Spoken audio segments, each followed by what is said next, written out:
try and make these forums a place of stimulation and ideas and dialogue. I mean, we're going to use the tables as much as we can. What is it that you hope to go away from this weekend? What unanswered question have you got, or what heresy are you looking for? But he sees Jimmy.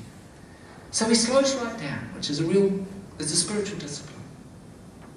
The art of slowing. To be a slow activist.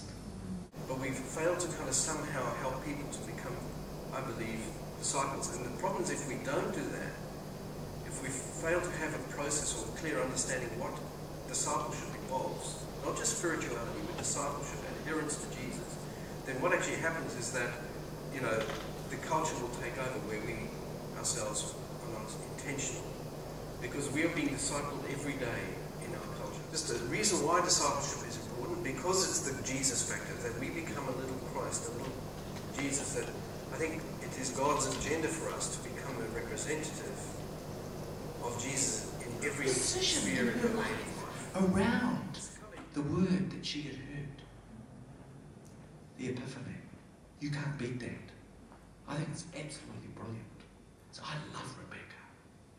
It's about living it out. It's not just by believing certain sets of ideas, as important as that is. I'm orthodox myself. But it's about the living out of one's ideas, that we ourselves become good news.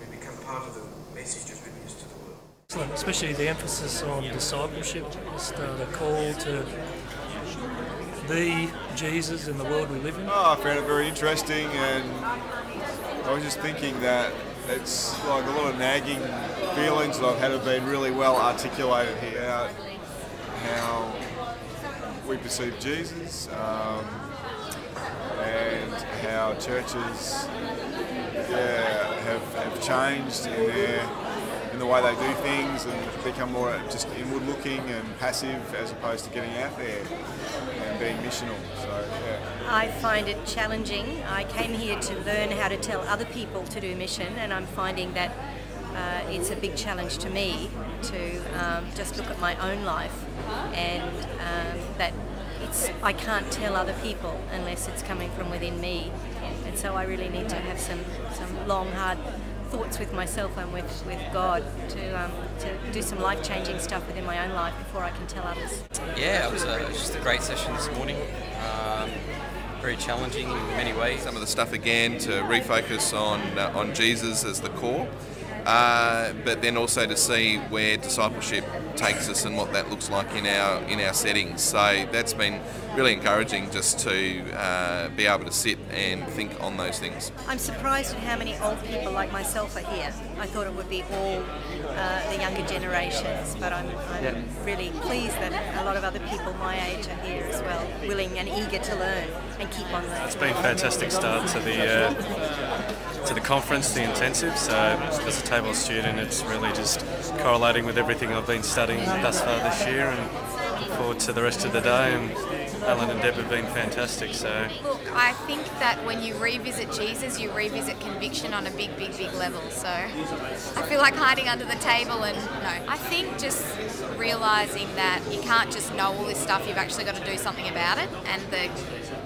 when they were talking about that cognitive dissonance, where you can hold these two truths in kind of tension kind of thing, and I think I realised that I hold some truths in my heart, but the way that I live is a bit incongruent with that. That's kind of it. Okay. That's really convicting. Yeah, it certainly made me think a lot more about the way we do church and how we can really get back to who Jesus is and the way that he models it for us. I think we're held back a lot by our culture, the kind of standards that we hold ourselves to in terms of the way we live, the houses we want, the cars we want. One of the things that really struck me and stuck in my heart and mind is when he mentioned the fact that if we don't disciple other people, that they will be discipled by their culture.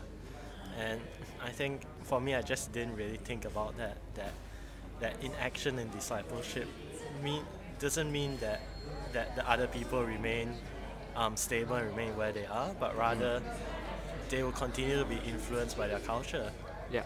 and as Christians, just thinking about how do we act against that to work against that discipleship by another form. Probably raise more questions. You know, what does it look like to say, well, what would Jesus do? You know, and how, you know, Jesus knew what he would do and what he would say because he knew the people.